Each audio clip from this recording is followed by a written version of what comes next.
to Beware of Spoilers. I am Adam. I'm tired.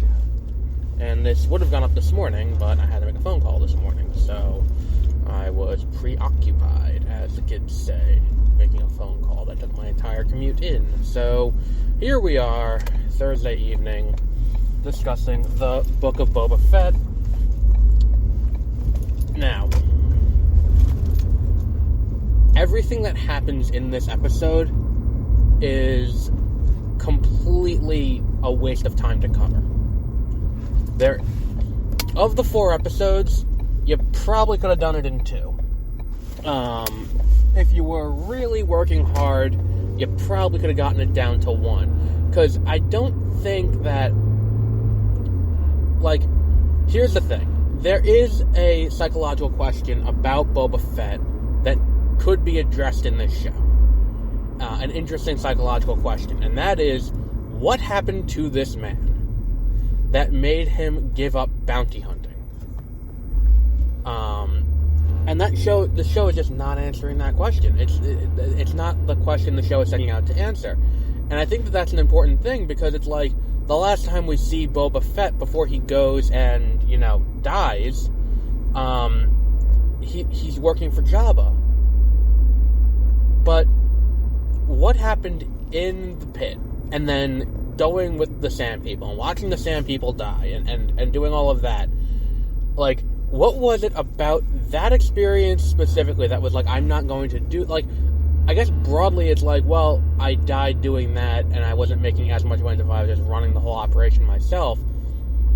But still, it's that doesn't feel like enough, because I feel like Boba Fett almost dying in this case, this is not the first time he's almost died. If it is, that is extremely generous in explaining what's going on here. Because it's there is no way that this guy is so good at his job, and that he can avoid, the near-death experience of it all, being a bounty hunter, where it's come on, we see that fucking Mando almost dies on, a weekly basis, but fucking Boba Fett can't. He can't avoid that. Him doing, everything there, and yet he doesn't almost die. It feels like a weird situation to put him into. And it doesn't quite explain why was this the event that made him turn and be no, I'm going to run things. I'm not going to be the one who's working. I'm going to be the one who's, it is my world, and I will run Tatooine and the spice operations on Tatooine. And it's we don't get a motivation for that. There is no reason why that is. Because it's even him working with the, the Sand People and the Tusken Raiders, that doesn't make it where it's that's not enough, I don't think, for him to give everything up and be this is what I'm doing now. I'm just, putting down roots here on this shithole, which, by the way, despite being based on Arrakis, is not where the spice comes from. They're not harvesting spice. This is a conversation I had with someone at work. It's why Tatooine? Why is Tatooine the point where he's this is going to be my base of operations, and we're going to have this fucking civil war over this fucking planet? And it's who gives a fuck about Tatooine? Why should I give a fuck about Tatooine? There is nothing on Tatooine worth anything. That's the reason why they put Luke there, between episodes, at the end of episode 3 and into episode 4. They put Luke there because no one's fucking going to Tatooine. It's not like Arrakis, where Arrakis is the focal point of the galaxy because it's the only place you can get spice. It just doesn't make sense to me that Tatooine is the focal point of all of this bullshit, where it's this is the one I want this. It's okay, are you going to, bootstrap yourself? And it's I'm going to start on Tatooine and then expand out, but it doesn't seem like he has aspirations to expand out his enterprises beyond just, this is my planet, this is where I'm going to operate, I'm going to run this, little bit of operation on this planet, and that's the end of it. And the thing is, too, they're playing up the Pike Syndicate's coming, we gotta go for the Pike Syndicate. The Pike Syndicate is not who the Hutts are afraid of, because if that was the case, but I just feel it's I just don't get it. I just don't understand what the point of that is. And then on top of it, they do this entire episode about what happened to Fennec Shand. And, what happened there. And it's like, I think that the entire story about that has been told. Like, I criticized Hawkeye for, like, pulling the taffy on the narrative and being like, we don't need to wait. We can spend time with them sitting in this, in this room watching Christmas movies. It's fine. We can watch that. Like, here it's like, there's nothing more to see. Like, she was left for dead in the desert. Boba Fett finds her, and we knew that from The Mandalorian when we see him ride up on her body, which sounds wrong, but like when he like finds her body at the end of the episode she appears in Book 1 of the Book of Boba of The Mandalorian, or Season 1 of The Mandalorian, we understand he is rescuing her. And then when she comes back, she has cybernetics. I don't need to see the process. And I think that this is part of the problem with the sequels, is this belief that we need to see every step of everything along the way for it to make sense. I don't need to see that I know she was left for dead. If I'm watching the Book of Boba Fett, I watch The Mandalorian. I don't think there's any newcomers to the Book of Boba Fett who didn't already watch The Mandalorian, because if they're interested enough in Star Wars to watch a spin-off show about Boba fucking Fett, they're going to have seen The Mandalorian too. I'm sorry, I don't think I'm breaking any new ground here about this. So I don't need to see him finding and teaming up with Fennec Shand. I don't need to see him liberating his ship, because I know he liberated his ship, because he has his ship in The Mandalorian Season 2. And then it just begs the question, why the fuck does he not leave until I guess he needs to get his armor back. And then it's like, there's this whole question of how long is this all going on? Because it's 5 years between the beginning of, like, the point where he dies and falls into the Sarlacc pit. It is then 5 years later when The Mandalorian happens. Because The Mandalorian is 5 years after after Return of the Jedi. So, did he take 5 years to get out of the belly of the Sarlacc? Does he get out of the belly of the Sarlacc and then spend 5 years fucking around with the Tusken Raiders? There are so many things here about the timeline that don't make sense. And then it's like, that's really my big point of contention, is that was he in the Sarlacc for 5 years, then got out, and then was like, oh, okay, so he's, out now, and that's it. Or it's like, it doesn't seem like it. It doesn't seem like he would be, he was hanging around with them for 5 years, with the Tusken Raiders for 5 years. It really doesn't. And then, okay, so he's got that. He couldn't figure out, and the whole thing where, we're going to go to the Sarlacc pit and try and find his armor, that is a complete and utter waste of screen time. A complete waste of screen time. Because here's the thing. We, the audience, know what happened to his armor.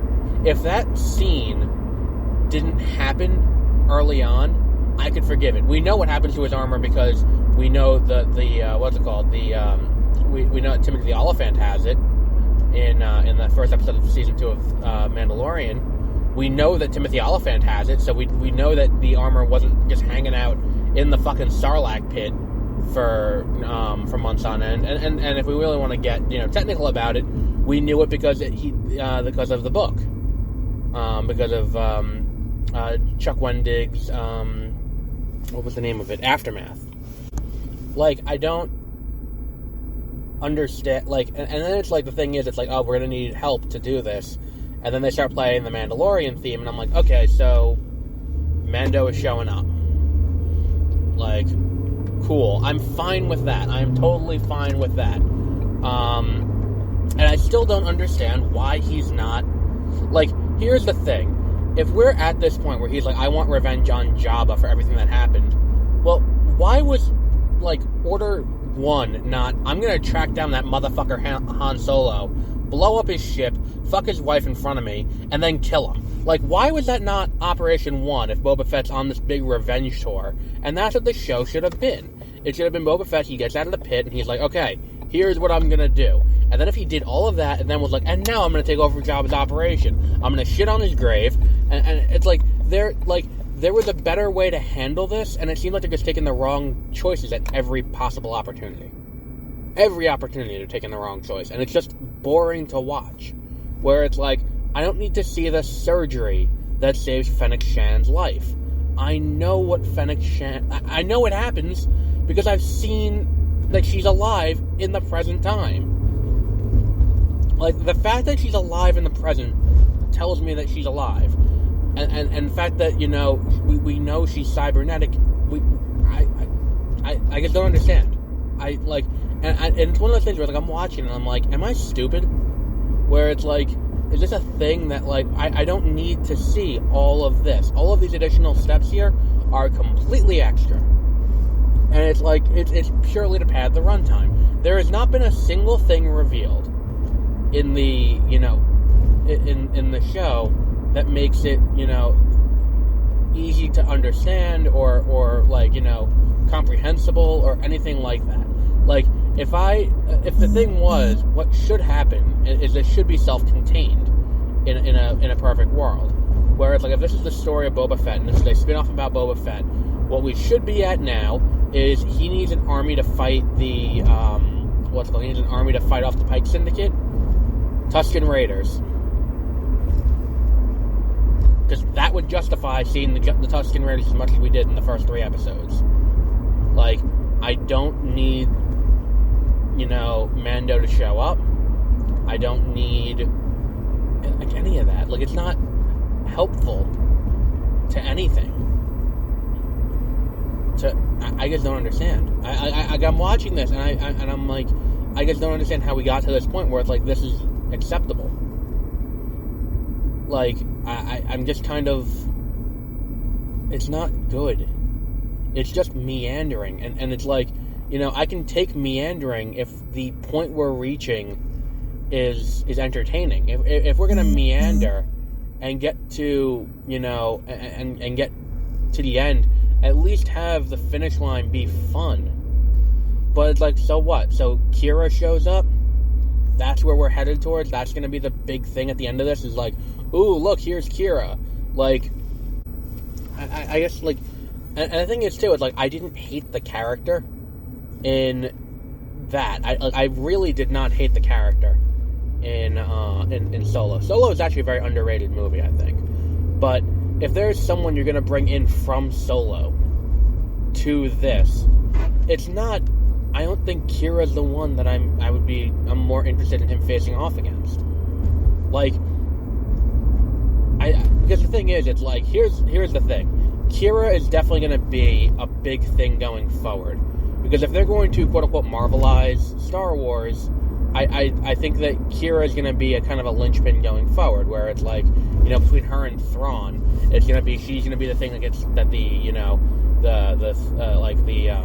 the quote-unquote street level take care of, while Thrawn is kind of the one the galactic heroes take care of.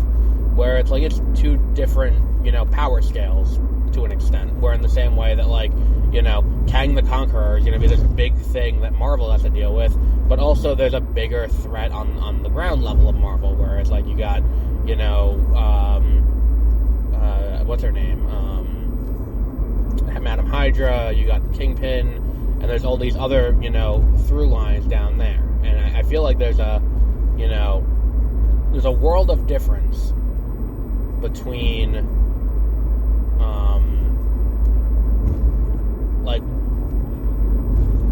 having Kira be that, and then it's because what's going to happen is that they're going to introduce Thrawn as the big galactic level threat in Ahsoka, and then Thrawn is going to be completely overshadowing her, where it's all people are going to want to care about is Thrawn. When's Thrawn showing up? What's this? Because Thrawn will just crush the bounty hunters. But if you know your legends, he relied on the bounty hunters, he relied on the smugglers, he relied on all of that for his plans. So I think it all is kind of intertwined in a weird way. And I think that a good quote unquote phase 1 villain would be maybe Kira, and then Crimson Dawn falling to Thrawn would be a good, interesting thing to happen. But I can't guarantee any of that because I'm not in charge. And it's just one of those things where like, I'm watching this and I'm like, you're subjecting me to this, at least make it interesting, to the point where I could watch it and have it be fun and not feel like absolute, like it shouldn't feel like a chore to watch this. And it's like, I don't think there's anything from Disney Plus that has not felt like a chore since Loki, maybe? Like, I liked Loki. I did not like Hawkeye. Mandalorian was fine. Star Wars Visions was fine. I mean, What If wasn't great, but like I feel like this was the point where, you know, I feel like you're just kind of stringing it along.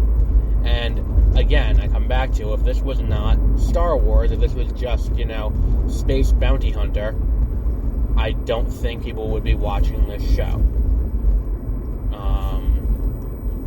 I really don't. I don't think that this show would be, you know, getting the viewership it is. I don't know what the viewership numbers are, but I don't think this show would be where it is now if it weren't for the IP tag to it.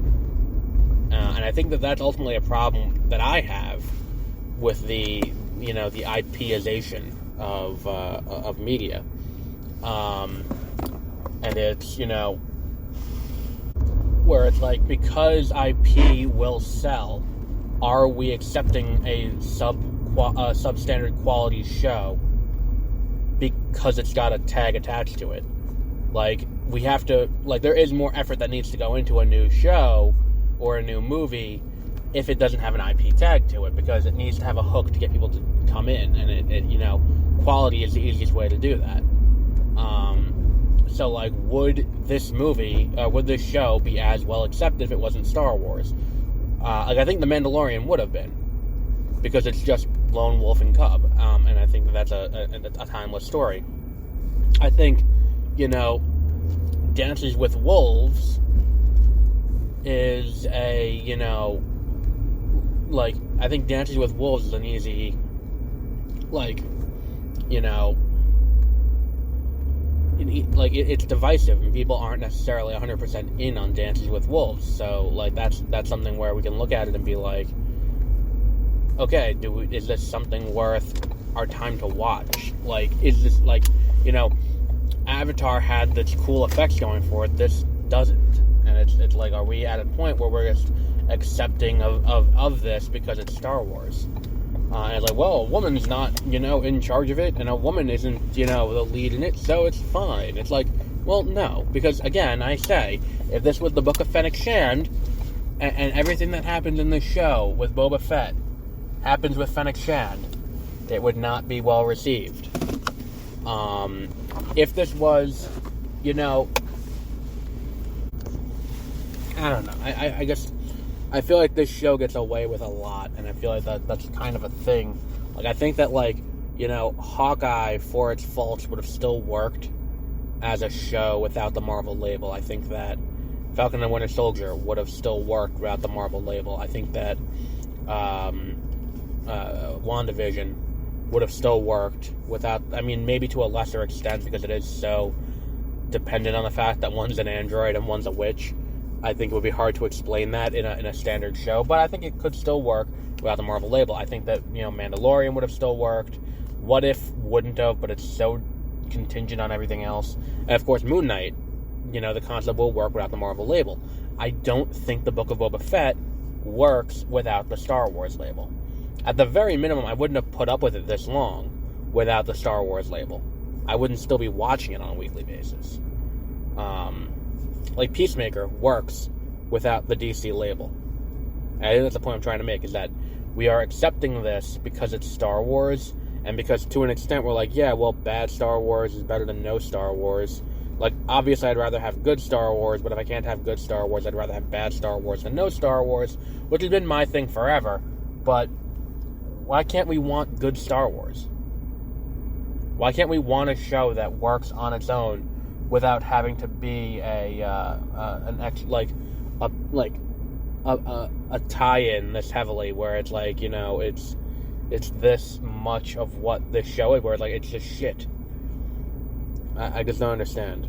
So we'll wrap up there for today. Tomorrow we will have Peacemaker episode 4, which I will watch tonight. And then this weekend, I think I'm going to do The King's Daughter, not Redeeming Love, because I'm going to do Marry Me. I don't want to sit through two, romance movies, and this one seems a little weird, so I think The King's Daughter is probably the safer bet, because that has a chance of being so horrifically bad, it's funny. So we'll wrap up there for today, and until the next episode, have a great rest of your week.